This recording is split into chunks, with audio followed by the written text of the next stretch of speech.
All right, welcome to the show. We have a lot to get into today. Before we get into it, I just want to give a special welcome to all the new people who are in from yesterday's video.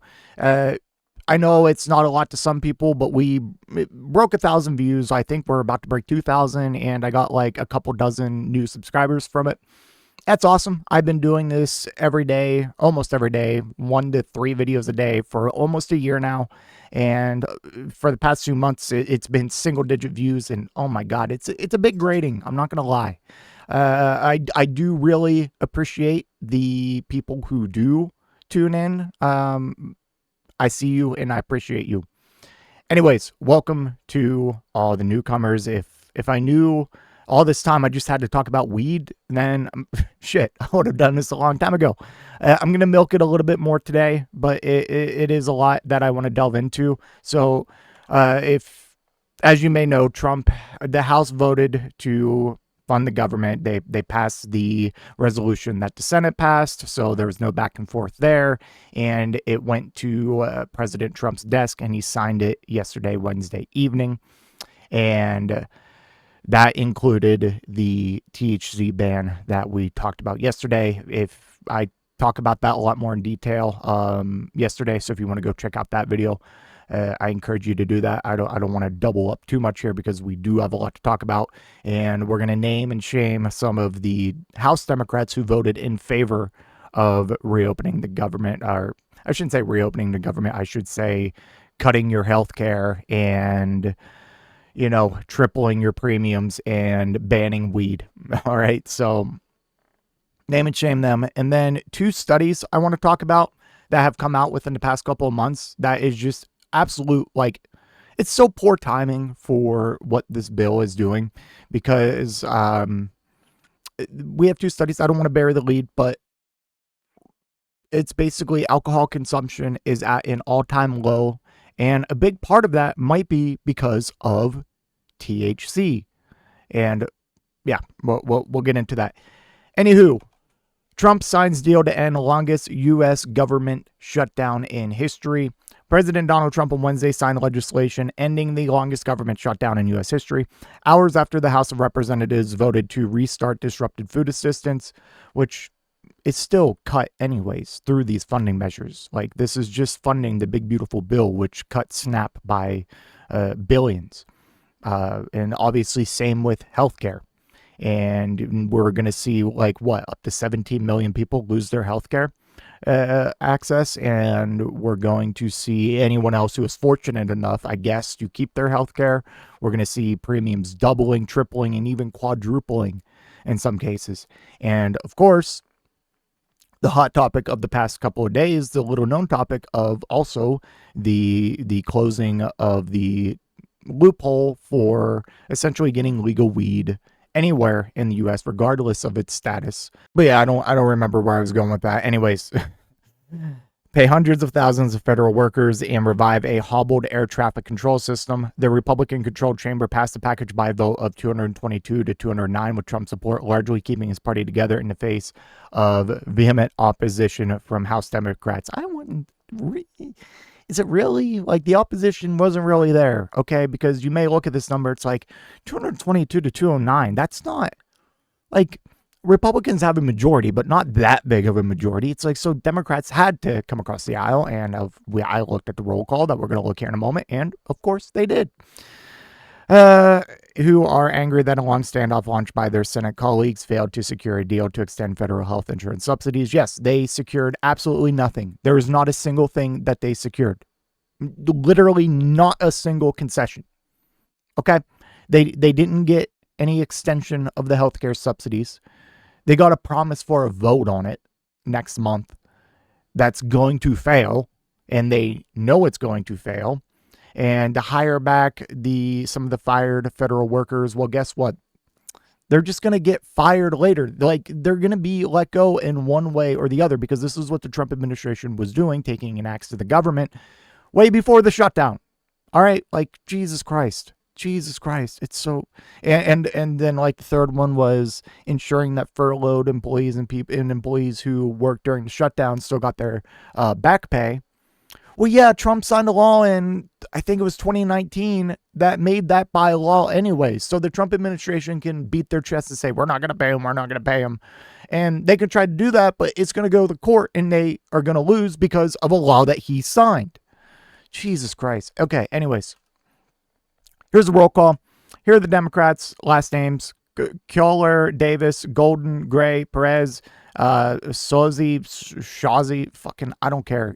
All of you need to resign in disgrace, because congratulations, you guaranteed the stripping of healthcare for millions of people, the cutting of food, the absolute gutting of food stamps, and the THC ban, and so much more. Congratulations. Good job. Good job.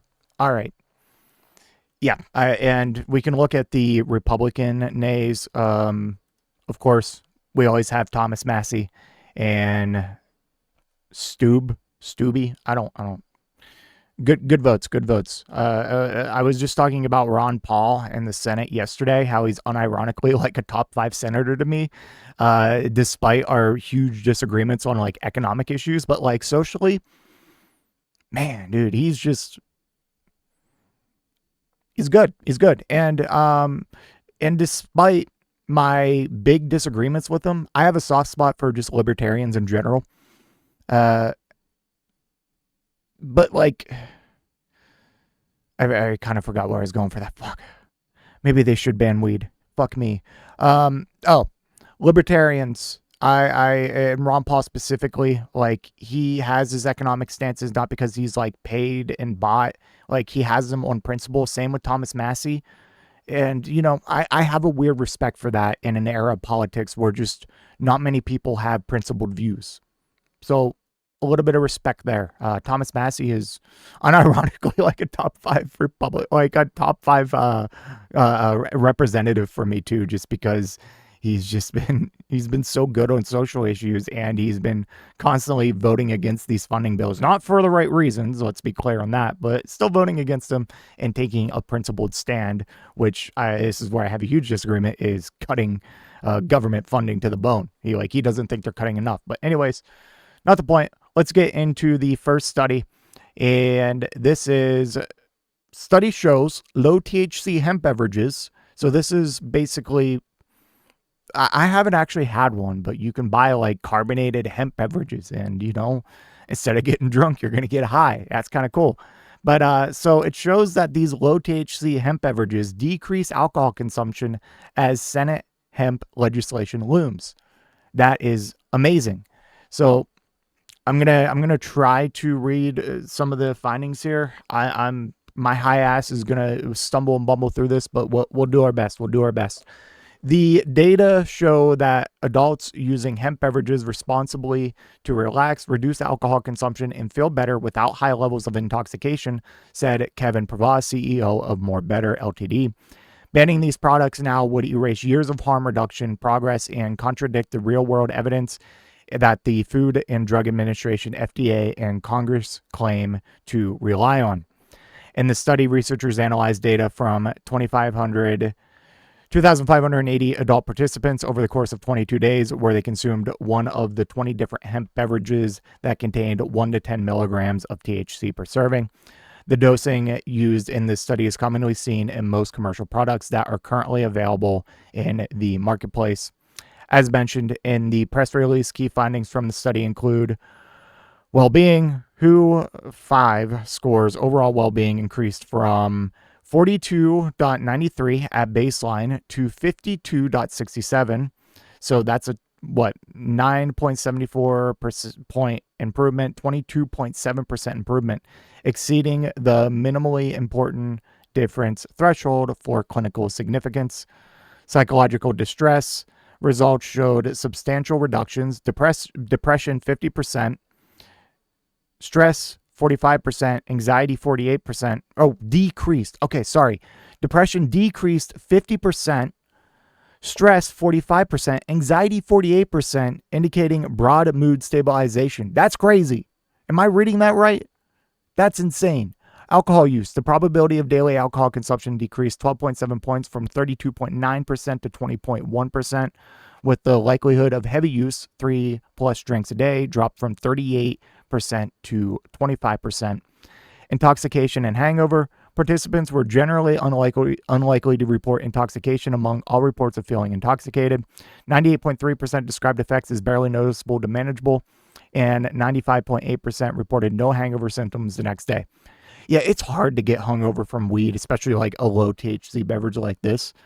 Like, the only time I think I've gotten hungover from weed was, I think we had like a 200 milligram like chocolate edible. We took that and we put, I don't know what it stands for, what it is, but we got it from the dispo, like RSO.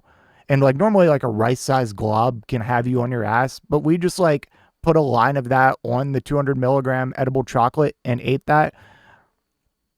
Yeah, I was a bit hungover the next day, but that was like a one-time thing.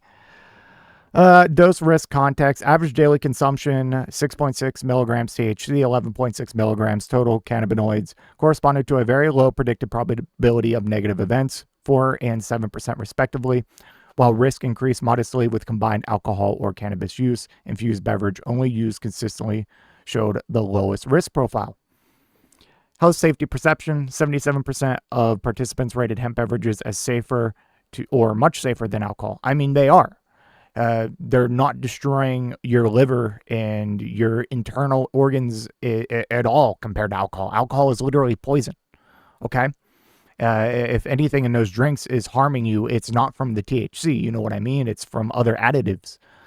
Like alcohol in its purest form is just like, it's literal poison. But yeah, it's like I always said, one, weed has so many health benefits and real actual uses. And even using it to get high and intoxicated, like in general, it doesn't make you violent. You're not going to go smoke a joint and then go beat your wife. You're not going to smoke a joint and then get in a bar fight. Like this is a study I like to cite, not an endorsement or a condoning, but like there's a study where it studied people who driving high versus driving drunk. And the people who drove high either drove better or the same as a sober person, while obviously the drunk person, you know, use your imagination how they drove. So it's not even the same. And the fact that we're banning this is just it's so frustrating. Okay. So, and just to pair it up, this doesn't specifically link it to THC or cannabinoid use, but we're going to just briefly, we're not going to read all of this. We're just going to look at some of the charts, but it shows you how the consumption of alcohol is decreasing nationwide. And that's awesome because, again, alcohol by every measure is so much worse for your body than weed. It's like not even close. Like compare weed related deaths to alcohol related deaths. Like, and you can span that from like weed related incidents to alcohol related incidents, like drunk driving, etc. Driving high, and to all the way to just like health, like how many people are dying from consuming THC to compared to getting cancer and destroyed livers from alcohol. Okay, like does that make sense? Anyways, the percentage of U.S. adults who say they consume alcohol has fallen to 54%, the lowest by 1 percentage point in Gallup's nearly 90-year trend. This coincides with a growing belief among Americans that moderate alcohol consumption is bad for one's health. Now the majority view for the first time. Like, no shit. Like, even the old studies that said, like, oh, a glass of wine a day is actually good for you. I think it's coming out now, like, no, that actually isn't good for you. Excuse me. All right. Record low 54% say they consume alcohol, which is still way too many people. But you can see it spiked in 2022 for a little bit, and ever since then, it has been falling off a cliff. And anecdotally, I feel like the past few years, at least, that's when it seemed like at least I noticed this THCA market, this hemp market rising up online and becoming more and more accessible. I don't know if that has anything to do with it, but just something to point out. Here's another trend. I'm not going to break all these down. You can pause and look over it. Perceived health effects of moderate drinking. So you can see how the perception has changed over time. Of course, just plummeting. The change in 2025 is it's crazy. Like the people who think it made no difference to the people who are like, yeah, it's just bad. Perception alcohol is bad for health by age. So 18 to 34 is 66%. Of course, like seems like the older you get, you kind of, this is weird. No? Like it's a little bit flip-flopped right there, but it's negligible. Here's drinks consumed in the past week. We went from like 4 in 2023 to 2.8. Like way back when 2003 it was 5, so all trending in a very good direction. And here's just the preferred alcoholic beverage. So beer is still the most preferred, with wine dropping below liquor. All right, all right. I'm surprised. Like, I guess beer in general, but like, I don't know. Most people I like don't like beer. Like, is that just me? Is that like a millennial Zoomer thing? Like, most people I know don't really fuck with beer. Like, we'll drink beer, but like, it's normally like it's not enjoyable. Like, all right, that's all we have for the studies. Yeah, so all these studies showing that alcohol consumption is declining, which I think is in a very big result as weed becoming more and more legal and accessible. But with this bill, that's just going to trend it in a completely wrong direction, because there still are plenty of states out there and plenty of people who can't get access to legal weed. And the problem with legal weed compared to like the hemp loophole weed, by the way, like it's the same shit. Okay. THCA isn't magical. It's the same as dispensary. You can get outdoor, you can get sun grown, you can get indoor, the top shelf. But regardless, and even people in legal states, it's just so much cheaper to get it from these websites. I was telling people in the comment sections, like, brother, I'm getting this shit for like $28, like decent quality, like mid-tier quality bud for like $28 an ounce. If I went to the local dispo, I'd have to pay like $150 to $200 an ounce. All right. Like, I don't want to do that. Anyways, that's all I have for that one. Let me know what you think in the comment section down below, and I will see you in the next one. If you made it to this point in the video, I just want to give a special thank you. If you enjoyed it, please hit that like button down below. And if you really enjoyed it, maybe consider hitting that subscribe button while you're down there. I want to hear your thoughts in the comment section. I will try to reply to any and all comments that I can. Until next time, watch that video on screen.